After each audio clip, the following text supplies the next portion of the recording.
আসসালামু আলাইকুম। আজকে একটা রেসিপি নিয়ে চলে আইছি। তো রেসিপিটা হইছে জলপাইয়ের আচার। তো জলপাইয়ের আচার দেওয়ার আগে বা কিভাবে জলপাইয়ের আচারটাকে এভাবে করে নিতে পারেন আপনারা। আপনাদের যেটা মানে যেভাবে কেচে নিলে আপনাদের সুবিধা হবে তো ওইভাবে করে কেচে নেবেন। তো আমার যা যা উপকরণ লাগবে এখানে আমার প্রতিটা উপকরণ আছে, মানে আচারে দেওয়ার জন্য যা যা প্রয়োজনীয় জিনিসপত্র আছে তো এখানে আছে। তো আমি অনেকগুলো অপশান বাদ দিয়েছি, এখানে আমার একদম মানে প্রয়োজন যতটুকু আমি এতটুকু নিব। প্রথমত হচ্ছে চুলাতে আমি কড়াই বসিয়ে দিয়েছি, আর কড়াইতে হচ্ছে আমি সরিষা তেল দিয়ে দিয়েছি, সেটা দেখে বুঝতে পেরেছেন। আর সরিষা তেলটা খুব ভালো মতন একটু গরম হইতে হবে, তাহলে সরিষা তেলের যে একটা গন্ধ আছে সেই গন্ধটা দূর হয়ে যাবে। তো প্রথমত হচ্ছে আমি হচ্ছে যে শুকনো যে মশলাগুলা এলাচ, দারচিনি, শুকনো মরিচ, তো এগুলো আস্তে আস্তে করে হচ্ছে আমি হালকা স্লো আগুনে আসলে এটা একটু বেজে নিব। তো এত বেশি একটা আমি পাওয়ার দিই না, কারণ আমার চুলার বেশি একটা পাওয়ার নাই, আমি হালকা পাওয়ার আছে। তো আমি আস্তে আস্তে করে এই শুকনো মশলাগুলো হালকা একটু বেচে টেচে নিয়ে তারপর আমার যে বাকি যে মশলাগুলো আছে ওগুলো হচ্ছে আমি পরে দেবো। প্রথমত হচ্ছে এগুলো আগে দিতে হবে, শুকনো মশলাগুলো আগে দিতে হবে। পরবর্তীতে যেটা ওটা ভাজা হয়েছে আমি একটু পাঁচফোড়ন দিয়েছি, পাঁচফোড়নটা হালকা একটু ভেজে টেজে নিব হোয়াইট তেলের উপরে 5 মিনিট। তো এটা ভেজেটে যে এটা তো হালকাভাবে একটু ভেজে নিয়েছি। এখন হচ্ছে আমার যে বাটা মশলাগুলো আছে যেমন আদা আর রসুন, তো এটা হচ্ছে আমার 1 চামচ, মানে আমার যতটুকু প্রয়োজন আপনাদের প্রয়োজন হিসাবে আপনারা দিবেন। তো আমারও যতটুকু প্রয়োজন আছে আমি এতটুকু দিয়েছি, যতটুকু আমার লাগবে আচারে তো আমি এতটুকু দিছি। তো আমার বাটা মশলাগুলো আমি হালকাভাবে একটু তেলে লেড়ে ছেড়ে 5 মিনিটের মতন করে আমি যেটাকে বলা হয় কষানি, তো ওইটা করে নিয়েছি। এখন হচ্ছে আমার আমি এখানে 2 কেজি জলপাই নিচ্ছি। তো আমি তেলের প্রয়োজনটা একটু কমে নিয়েছি, কারণ আমার মানে আমি যতটুকু খাবো বা আমি আমার পরিমাণ পর্যন্ত দিচ্ছি, কিন্তু আপনারা তেলটা একটু বাড়ায় দেবেন। যেহেতু 2 কেজি জলপাই দিয়ে যদি কেউ করেন তাহলে তো কেউ তেলের পরিমাণ বা মশলার পরিমাণটা একটু বাড়ায় নেবেন, বা মানে যত কিছু মানে একটু বাড়ায় নেবেন, কারণ আমি একটু খুবই কম কম করে নিয়েছি সব কিছু।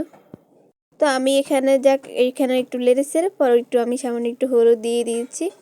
হলুদ দিয়ে একটু লেড়ে ছেড়ে এটাকে আমি দম আগুনে, যেহেতু এটা কাঁচা জলপাই দিয়ে আমি আচারটা দিচ্ছি, তো ওই হিসেবে আমার চুলার পাওয়ারটা রাখতে হবে, কারণ শুকনা বা সিদ্ধটা আপনার একটু চুলা বাড়াই দিলেও সমস্যা নেই, কিন্তু কাঁচাটা একটু চুলাটা আঁচটা একটু কমাই দিয়ে আপনাদের করাটা উচিত আমার মনে হয়। তো এখানে আমি এখন আমার চিনিটা দিয়ে দিচ্ছি। আমি প্রথমত শুরুতে বলতেছি আমার চিনিটা কমাই দিচ্ছি, যেহেতু আমি সব কিছুর মশলা একটু কম কম খাওয়ার চেষ্টা করি, কারণ যেহেতু আচার এমনি গ্যাস্ট্রিক, আর গ্যাস্ট্রিকের কারণে এই কারণে আমি একটু চেষ্টা করেছি, আমি অনেক কিছু অপশান বাদ দিয়েছি। তো যেমন আপনার সিরকা টিরকা এগুলো আমি দিই নাই, সরিষা বাটা এগুলো দিই নাই। তো আসলে আচারগুলো যখন আপনি অনেক দিন রাখবেন তো সিরকা বা সরিষা বাটাটা এগুলা আমার মনে হয় কাঁচা জলপাই হোক বা মানে যেটাই হোক আপনার সরিষা বাটাটা খুব দিলে খুব ভালো। এটা চেষ্টা করবেন সবাই একটু সরিষা বাটাটা দেওয়ার জন্য। আমার কাছে ছিল না তাই আমি দিতে পারি নাই।